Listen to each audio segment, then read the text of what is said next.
Hello welcome back to my channel स्वाक्स kitchen. आपण माने तो जानिथिबे मु किछि दिन तळे गाँ को जाइथिले ते व्रत घर अटेंड करबा पई। तो मु आज आपण मानक सहित सेई व्रत घरर किछिटा क्लिप एवं मो घरर किचन ने बनिथिबा चिंगुडी झोलर रेसिपी आपण मानक आज शेयर करबी।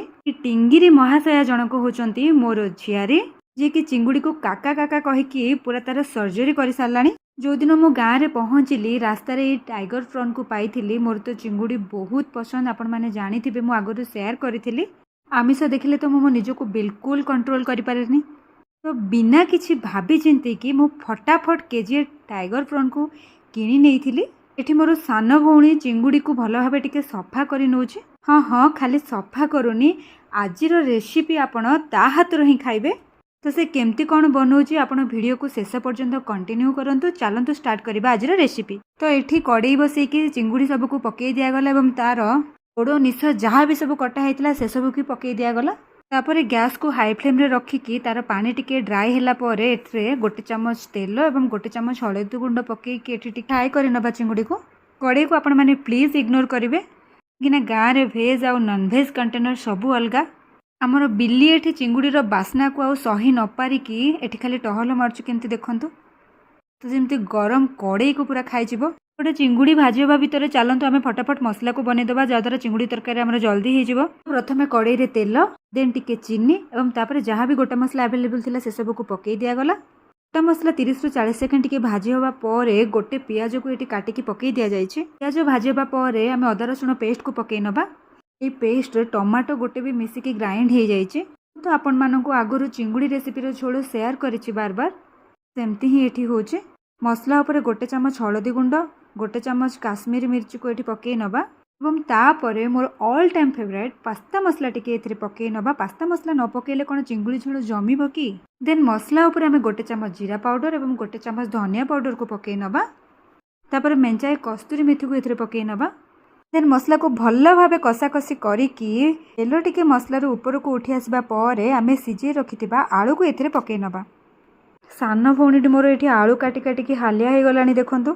झाड़ रे पूरा से ओदा हो गलानी। ओहो कि दुख तार। आलू को एठी 3 ରୁ 4 मिनट टिके लो फ्लेम रे कसिबा परे चलंतु वर्तमान सेपटे चिंगुडी भाजी हो सारानी। ए सब मसला को आमे डायरेक्ट नेकी चिंगुडी ऊपर पकई नबा। जेतु घर किचन रे नॉन वेज अलाउ नाही से आमको एत सब यात्रा करने को पड़ुछि। बाहर किचन रे भी बहुत गरम होतिला लगी आम ए गैस को घर भीतर को टेकी नहीं पलि आसलु। बर्तमान आम स्वाद अनुसार पुणी थे लुण टिके पकई नबा। चिंगुडी रे आगुरी टिके लुण पड़ी पुणी थे चिंगुडी आउ आलू को मसला सहित ये भल भाव कषि दबा जद्वारा मसला टिके चिंगुडी आउ आलू भितर पशि पार। तो एठी वर्तमान कषि हो सारे आम ए पानी दे दबा जेतिकी झोल हिसाब रे एवं लो फ्लेम रे ताको 10 मिनट टिके फुटिबा पई छाडी नबा। आपण माने देखि पारथिबे मो सान भौणी हाथरू केते सुंदर कलर आछे। जेहेतु पिलाटा खरा रे झाड़ हेकी एते परिश्रम करछि तो निहाती आपण माने कमेंट रे ताको टिके प्रशंसा कर देबे। मु आपण मानको रिक्वेस्ट करछि। ओके चिंगुडी तरकारी तो एठी बनी की पूरा रेडी हो जाइछि। देखंतु केते बढ़िया देखा जाउछि। सीरियसली टेस्ट भी पूरा जबरदस्त थिला। चिंगुडी झोल तो आपण माने देखि सारले। तो चलंतु वर्तमान आमे व्रत घर टिके बुली आसीबा। तो ये होचंदी मोर लक्ष्मीमंत माउसी आउ ये मोर सुंदरी माई। ये जने मोर भाउज, ये तो आमर सुंदरी नुआ भाउज, ये मोर पुतुरा। एमती बहुत जन आसतिले भोजी रे। भोजी मु खाए कि न खाए भोजी रे समस्त सहित मिसिबार मोर गोटे अलगा प्रकार एक्साइटमेंट थाए। ये हूँ मोर पापा आपको तो समस्ते चिन्ही थे प्राय। ये मोर खुड़ी, ये गोटे भौणी, आमर आउ गोटे हिरोइन। चलतु टिके बेदी आड़े बुली आसवा। एठी आमर लांडू बाबू माने मो पुतुरा तेज भिक्षा मागुचे कि बंदाण भी कह जाए। एठी भी बहुत जन अछंती जो मानकु मु अधा चिन्ही नेबी।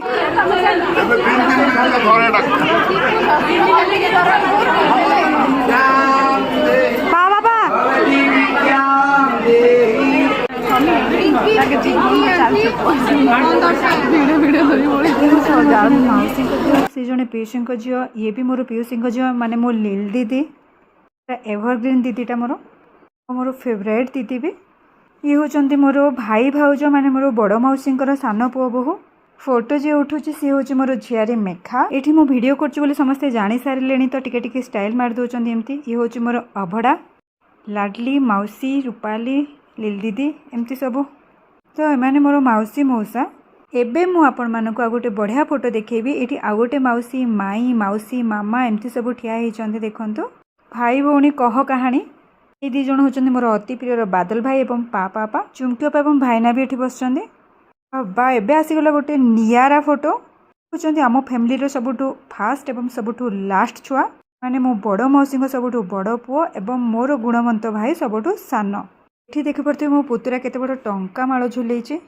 ଚୋରି କରିବାର ଅଛି, ଜଲ୍ଦି ଜଲ୍ଦି ଆସିଯାଆନ୍ତୁ। ହୋ ଜଇଁଶାଳୀ ପ୍ରେମ। ତ ଭିଡ଼ିଓକୁ ଆମେ ଆଜି ଏଇଠି ଏଣ୍ଡ କରିବା। ଆଜିର ଭିଡ଼ିଓ ଆପଣମାନଙ୍କୁ କେମିତି ଲାଗିଲା ମୋତେ କମେଣ୍ଟରେ ନିହାତି ଜଣାଇବେ। ରହିଲି, ବାଏ ବାଏ।